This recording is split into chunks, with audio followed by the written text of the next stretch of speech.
کفار کے سامنے پڑھا جائے ان آیات کو، اس قرآن کو، تو بلغات القلوب الخناجر، ان کے دلوں میں زلزلے آنے لگتے ہیں۔ تو پھر یہ جو ابھی آپ سنتے ہیں قرآن کہتا ہے، اور مومن کون ہے؟ کأنہم بنیان مرصوص، مومن وہ ہے جو خدا کی سیسا پھیلائی ہوئی دیوار ہے۔ یہ نسبت اسی موضوع کا پروردگار سورہ احقاف میں اعلان کر کے کہہ رہا ہے، جان لیجئے کہ اللہ اعلان کر رہا ہے کہ والذین قالوا ربنا اللہ ثم استقاموا، پروردگار کہتا ہے جن لوگوں نے اللہ کو رب مانا، خدا مانا، یکتا مانا، ثم استقاموا، اور وہ اس پہ قائم رہے، ولا خوف علیہم ولا ہم یحزنون، اللہ کہتے ہیں نہ انہیں کبھی قیامت تک خوف آئے گا، نہ وہ کبھی کسی بات پہ محزون ہوں گے۔ اور خدا کہتا ہے کہ ان کا مقام کیا ہے؟ اللہ کہتا ہے کہ وَهُمْ خَالِدِينَ جَنَّةُ النَّعِيم، پروردگار کہتا ہے جو جنت کا اعلیٰ مقام ہے وہ ان لوگوں کی منزل ہے۔ سن رہے ہیں؟ سورہ احقاف کی آیت مبارکہ ہے، پروردگار اعلان کر کے کہتا ہے والذین، وہ لوگ جو کیا کہتے ہیں؟ قالوا ربنا اللہ، کہ اللہ ہمارا رب ہے، ثم استقاموا، اور استقامت بھی رکھے۔ یہ جو شکوے نا، شکایتیں، ہماری تو دعا پوری نہیں ہوتی، جو خدا کی استقامت سے مکرتا ہے وہ انسان کیسے امید کرتا ہے کہ اس کی دعا پوری ہوگی؟ ابھی آپ چلتے ہیں، پھرتے ہیں، کھاتے ہیں، پیتے ہیں، دنیا جہان کی نعمتیں ہیں، لیکن کیا کہتے ہیں؟ ہمیں تو خدا نے دیا ہی کچھ نہیں، فلاں کے پاس دیکھیے کتنا ہے، ہمارے پاس ایسا نہیں ہے۔ کبھی سوچئے تو صحیح، قرآن میں اعلان کر کر کے کہتا رہا فَبِأَيِّ آلَاءِ رَبِّكُمَا تُكَذِّبَانِ، اور تم خدا کی کون کون سی نعمتوں کو جھٹلاؤ گے۔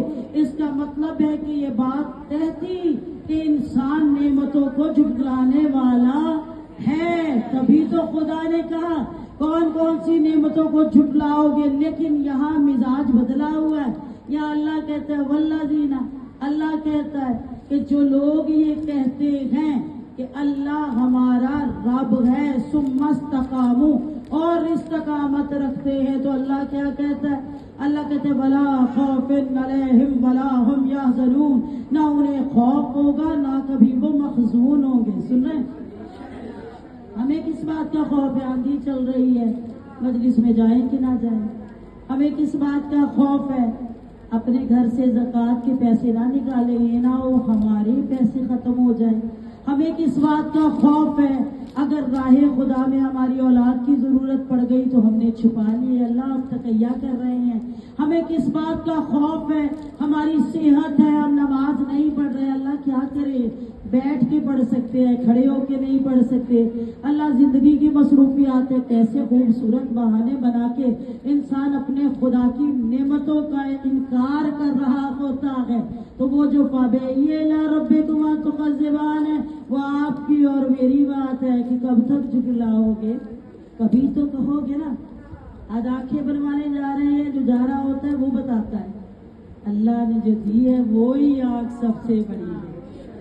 آج کسی کا ایک دام ٹوٹ گیا، جب اسے لگوانا پڑا تو پتا چلا خدا کی دی ہوئی نعمت کا بدل نہیں ہے۔ میں نے خود سنا ہے لوگوں سے۔ تو پروردگار عالم جانتا ہے انسان کتنا ناشکرا ہے۔ یہاں جن لوگوں کا ذکر ہے وہ لوگ ہمارے جیسے ہرگز نہیں ہیں۔ ولا خوف علیہم ولا ہم یحزنون، نہ انہیں خوف ہوتا ہے نہ وہ محزون ہوتے ہیں۔ اللہ کہتے ہیں ثم استقاموا، وہ قائم رہتے ہیں۔ قائم کیسے رہتے ہیں؟ ان کے قائم رہنے کا یہ عالم ہے کہ ان کے ہاتھ میں قوت حیدری ہے۔ مختصر، میں نے نہیں آپ کو تشریح توضیح سنائی نہیں، ان کے ہاتھ میں قوت حیدری ہے۔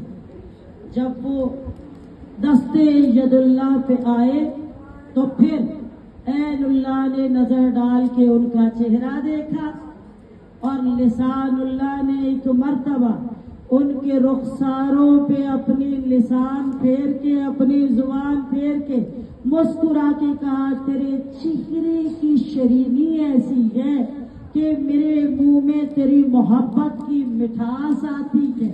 اور پھر یتحلل وجہ علی ابن ابی طالب اتنی مسرت تھی کہ رخ روشن جناب امیر کا خوشی کے مارے سرخ ہو گیا تھا کہ پارچے میں لپٹا ہوا ایک ایسا خوبصورت بدن ہے ثم استقاموا جس کی استقامت کو قیامت تک لوگ سلامی دیں گے، جس کے علم جہاں لگے ہوتے ہیں لوگ سمجھ جاتے ہیں کہ یہاں علم لگا ہے، نہ یہ ڈرنے والے